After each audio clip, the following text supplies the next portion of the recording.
Ipapayo ko lang sa mga bata sa ngayon, lalo na yung mga lakwat-sirang mga bata na hindi mas pinaniniwalaan pa nila yung mga barkada nila kaysa magulang nila. Mag-isip sila nga pag may nangyayaring mga ganito na sa magulang pa rin sila, magulang pa rin ang tutulong sa kanila at hindi ibang tao, hindi mga kaibigan lang.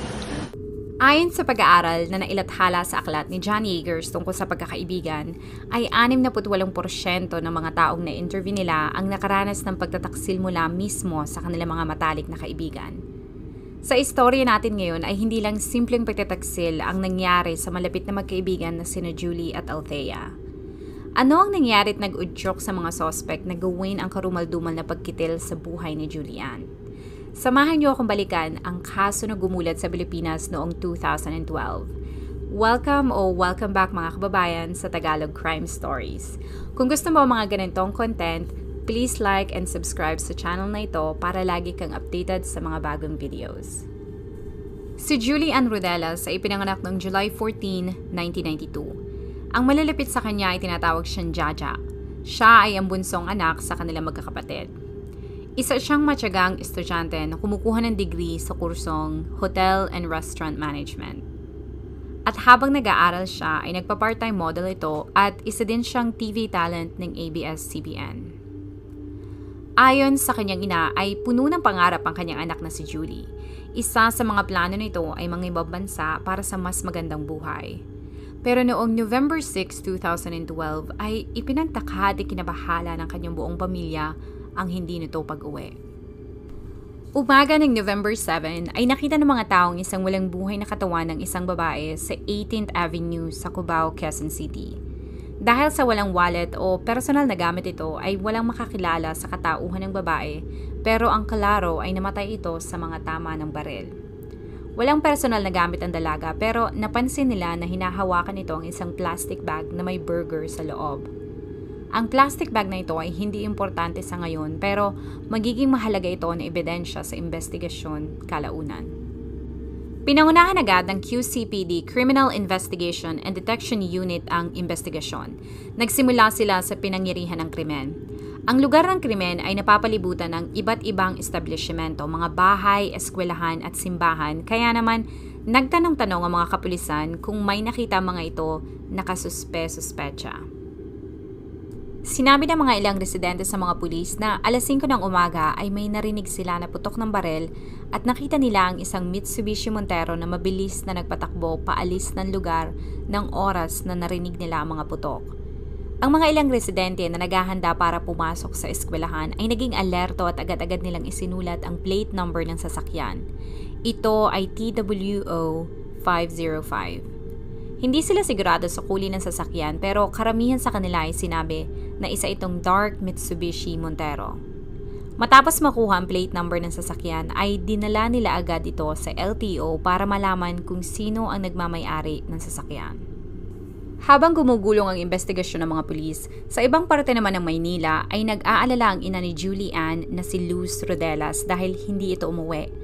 Ang alam nito ay pupunta ang kanyang anak sa eskwelahan at pagkatapos ay makikipagkita sa kaibigan nito na si Althea Altamirano dahil sinabi nito na may isang TV producer na gusto siyang makausap. Si Althea Altamirano ay isang model at malapit na kaibigan ni Julie. Tinatawag nilang isa't isa na kambal. Pinasok ni Althea ang mundo ng showbiz at naging modelo ito.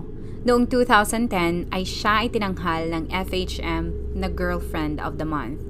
At dahil sa malapit sila ay tinulungan niya si Julie na makapasok sa mundo ng showbiz. Ayon kay Luz ay normal lang na gabihin o umagahin ang kanyang anak dahil sa mga TV at modeling gigs nito pero sa pagkakataong ito ay iba ang kanyang pakiramdam.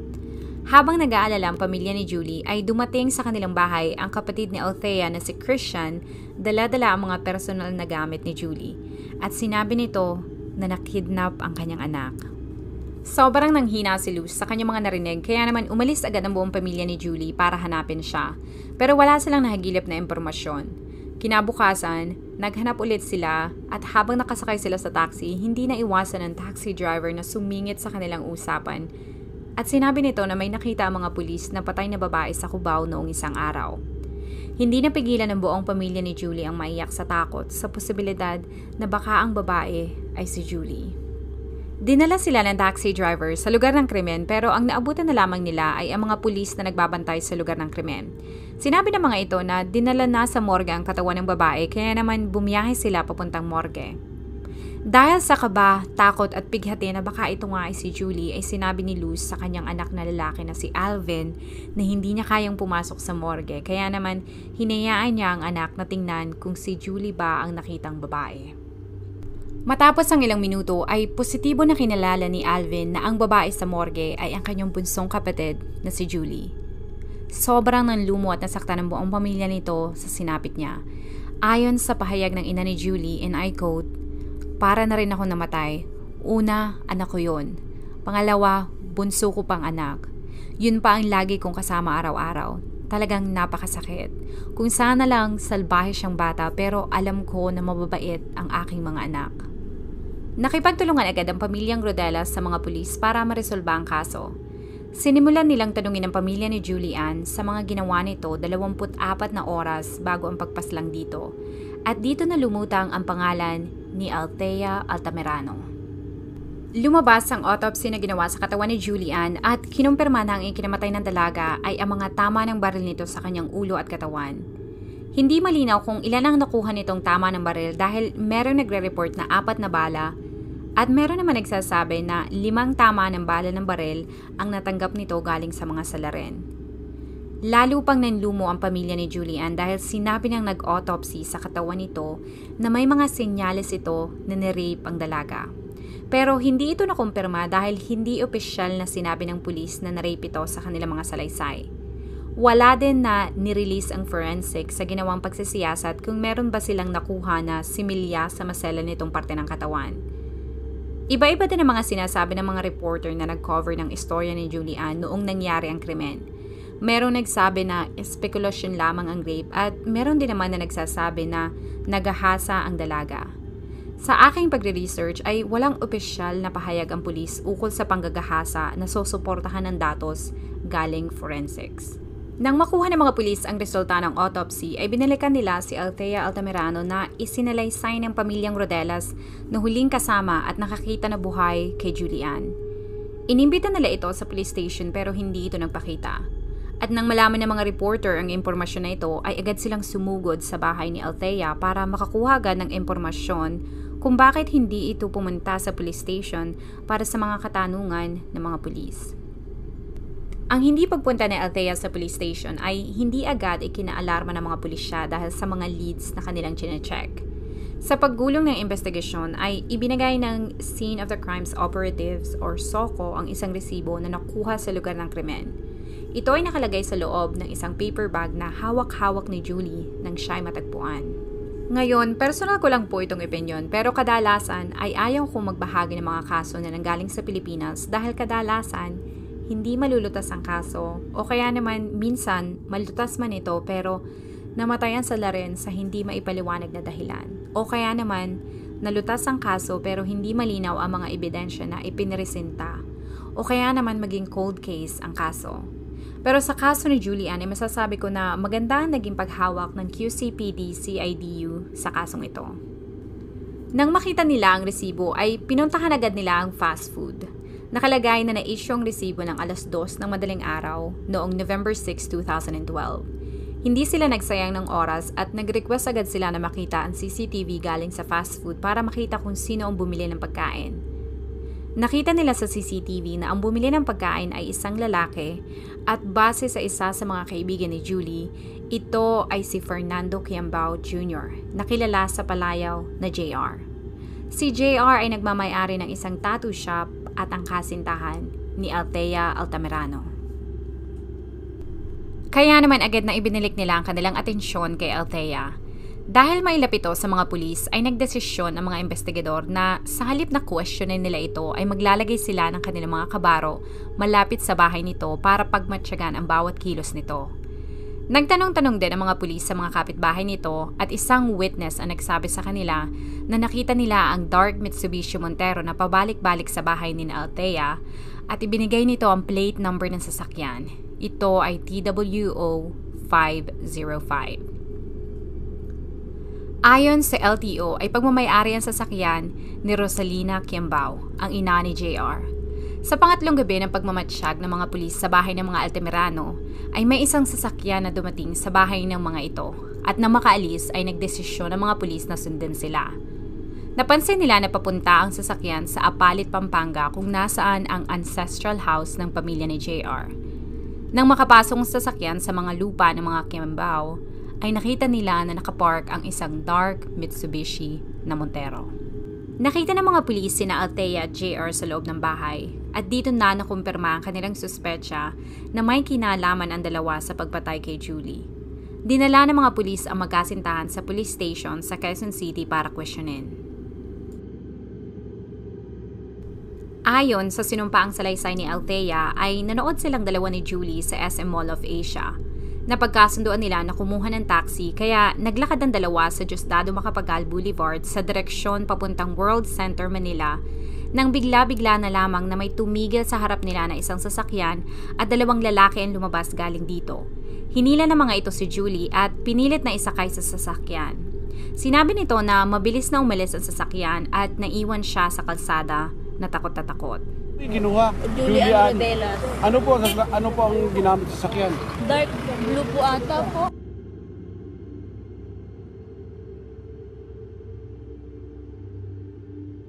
Napagalaman ng mga pulis na noong una ay walang balak na i-report ni Althea ang nangyari pero dahil sa nakita siya na umiiyak ng isang pulis pasay, ay napilitan ito na sabihin ang nangyari. Na-i-blotter ng mga pulis ang nangyari noong 12:40 ng madaling araw. Pero dahil sa nangyari ito sa Pasay ay hindi agad ito nalaman ng mga pulis sa Quezon City. Nang magkausap ang QCPD, CIDU at ang Pasay Police ay napag-alaman na sa kanilang report ay dahil sa sobrang panik ni Althea ay hindi niya matandaan kung ano ang kulay ng sasakyan ng mga kidnappers o kung ano ang kulay ng mga damit ng mga suspect. Nang ibinahagi ang impormasyon na ito sa pamilya ni Julie ay meron na agad masamang kutob si Luz kay Althea na hindi nito sinasabi ang lahat. Lalo pa naghinala si Luz dahil sinabi nito na kamukha ng isa sa mga kidnappers ang boyfriend ni Julie. Ayon sa kanya ay nakikipagtulungan ang kasintahan ng kanyang anak sa mga otoridad at nagbibigay ng mga interview sa mga reporters, hindi katulad nito na nagtatago. Sa pag-isa kay Althea ng mga pulis ay umamin nito na pinalano nila ang pagdukot sa dalaga pero agad nitong sinabi na wala sa plano ang pagpatay dito. Sinabi nito na kahit sa panlabas ay sobra silang malapit sa isa't isa at parehas silang model, parehas ng agency, ay hindi talaga sila magkasundo. Sinabi nito na ang ikinagalit niya kay Julie ay ang pagkakalat nito sa ibang tao na may anak na siya. Di umano ay sinabi nito na nawalan siya ng mga gigs at trabaho dahil sa chismis na ito. Pero ang totoo talaga ay may anak na si Althea. Dahil sa pakiramdam nito na nababastos siya at hindi siya nare-respeto ng kaibigan, ay gusto niya itong turuan ng leksyon. Nang malaman ni JR ang issue ng kanyang nobya, ay nagdesisyon sila na kidnapin si Julie para turuan ito ng leksyon pero sinabi nito na wala sa plano na gahasain o patayin si Julie. Idinagdag nito na sinabi sa kanya ni JR na dalubhasa ito sa pagtuturo ng leksyon sa ibang mga tao kaya pumayag siya sa plano. Nang tinanong ng mga pulis kung paano nila isinagawa ang pagkidnap ay sinabi nito na ang plano ay tetext niya si JR tungkol sa kanilang lokasyon. Dumating ang Montero sa kanilang lokasyon at dito na dinukot si Julie. Naiwan si Althea sa kalsada at dito na siya nakita at kinwestiyon ng mga pulis Pasay tungkol sa nangyari. Ayon kay Althea ay nalaman niya lang ang pagkamatay ni Julie noong November 7 nang nag-text sa kanya ang kanyang kapatid. Nang malaman niya ito ay sinabi niya na tinawagan niya agad si JR at sinagawan niya ito na bakit nila pinatay si Julie. Sinabi naman ni JR na hindi niya din alam kung bakit pinatay si Julie at sinabi niya na hindi siya ang pumatay kung hindi ang mga tao na kanyang binayaran. Kinausap naman ng mga pulis si JR tungkol sa pagkamatay ni Julie. Itinanggi nito na may kinalaman siya sa pagkidnap sa dalaga pero itinuro niya ang isang lalaki na nagngangalang JR Waraje. Itinuro din ito kung nasaan ang lokasyon ng warehouse kung saan dinala si Julie. Agad-agad na kumilos sa mga pulis at pumunta sila sa Culiat, Quezon City. Nahuli nila ang dalawang suspect at napatay naman ng mga pulis ang pangatlong suspect na si Fahad Usman dahil nanlaban ito. Nahuli din nila sa police station sina Waraje at Pasawilan. Nang maaresto ang dalawa ay kusang loob na nakipagtulungan si Waraje sa mga pulis. Naging witness ito sa kaso at base sa sinampaan nitong salaysay ay ang mastermind sa pagdudukot kay Julie ay ang best friend nito na si Althea, habang si JR naman ang nagbigay ng mga utos sa kanila. Bago ang pagkidnap ay sinabihan sila ni JR na naiinsulto sa Althea sa mga chismis na ikinakalat ni Julie tungkol sa kanya at gusto niyang turuan ito ng leksyon kaya kinidnap nila ito.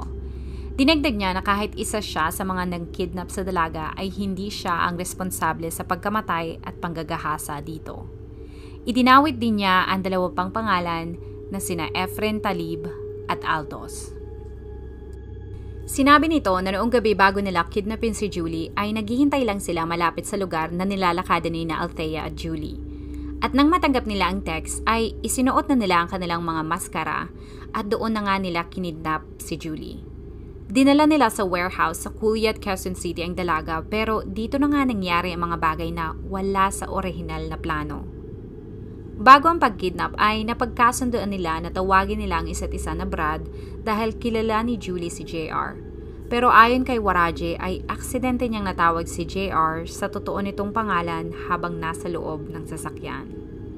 Nang makarating sila sa warehouse ay nagmakaawa si Julie kay JR na paalisin na siya nito pero hindi ito pinansin ni JR at iniwan niya ang dalaga sa pangangalaga ni na Efren Talib at dalawa pang lookout dahil nakatanggap ito ng text kay Althea na nasa police station ito.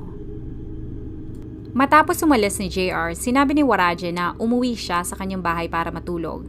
Ayon dito ay wala siya sa warehouse nang dalhin ni Talib si Julie sa kwarto para gahasain. Sinabi din ito na matapos gahasain ni Efren si Julie ay may dumating na kaibigan si Efren na nagngangalang Aldos. Nalaman ng mga pulis na tinext pala ni Efren kay Aldos na meron silang magandang babae sa warehouse. Ginahasa nito si Julie at nang malaman ito ng isa sa mga lookout ay agad itong tumakbo at pinuntahan si Waraje sa kanyang bahay para sabihin na may isang lalaki na dumating sa warehouse. Nang makabalik sila sa warehouse ay nakita nila na nasa labas si Efren at nasa loob naman ng kwarto si Aldos na hawak-hawak ang barel na nakatutok sa mukha ni Julie. Binantaan ni JR si Efren at Aldos na dapat wala silang gawin sa babae dahil ito ang ipinag-utos ni JR. Pero sinabi nito and I quote, "Wala akong pakialam. Ide-dispatchan nyo din naman yan kaya gagamitin ko muna bago nyo i-dispatch siya." At hindi napigilan ni Waraje ang panggagahasa ni Aldos sa kaawa-awang dalaga. Dumating si JR, dala-dala ang burger na binili niya at iniutos nito na ibigay ang pagkain kay Julie. Dinala ni Waraje ang pagkain kay Julie at naabutan nito na nasa loob pa din ng kwarto si Aldos kaya sinabi nito na dumating na si JR. Pero ang sagot lang nito and I quote, "Sige, tapos na naman ako." Tumanggi na kainin ni Julie ang burger at sinabi nito na kakainin niya ito pag nakauwi na siya. Matapos niyang magmakaawa ulit kay JR na pauwiin na siya, kaya nagdesisyon ito na isakay na ang dalaga sa sasakyan. Ang akala ni Julie ay ihahatid na siya ng kanyang mga kidnappers pero ang hindi niya alam ay iniutos na pala ni JR kina Talib at Aldos na patayin ang dalaga. Di umano, umuwi si Waraje sa kanyang bahay matapos isakay sa sasakyan si Julie pero sinabi niya kina Aldos na bigyan siya ng update tungkol sa dalaga. Ayon sa kanya ay sinabi ni Aldos na binaril niya ng isang beses sa ulo si Julie habang nasa loob ng sasakyan at sinundan ito ni Talib. 2 tama ng baril sa ulo ang natanggap ng dalaga habang nasa sasakyan. Itinapon nila ang katawan nito sa 18th Avenue sa Quezon City pero binaril nila ulit ito ng 2 o 3 beses bago sila tumakas. Sa konklusyon ng mga pulis ay pinatay ang dalaga dahil nakilala nito si JR. Dahil sa tulong ng mga salaysay ni Waraje, dinakip at kinasuhan ng murder ang magkasintahan na sina Althea at JR. Pero sina Aldos at Talib naman ay nakatakas at pinaghahanap pa rin ng mga otoridad hanggang ngayon. Si Paliwan naman ay nakalaya dahil napatunayan na wala itong partisipasyon sa pagpatay at panggagahasa kay Julie. Pero kinasuhan ito ng illegal possession of firearms. Kalauna naman ay kinasuhan din si Waraje ng mga pulis ng murder at illegal possessions of firearms. Talaga yung may punot dulo nito. Si Althea. Talaga. Anong sabi? Anong sabi? Paano sabi? Sa text lang sila. Dalawa sila ng Kalib. Bakit daw papatayin itong si Julian? Sa inggit. Kasi Sabi na Haji, ikaw daw talaga. Nagsimula ang paglilitis noong February 2013, pero dahil sa bagal ng sistema, matapos ang unang paglilitis ay wala ng update o paggulong sa hustisya para kay Julie. Ngayon ay nasa kulungan pa din sina Althea, JR at Waraje habang naghihintay ng paglilitis.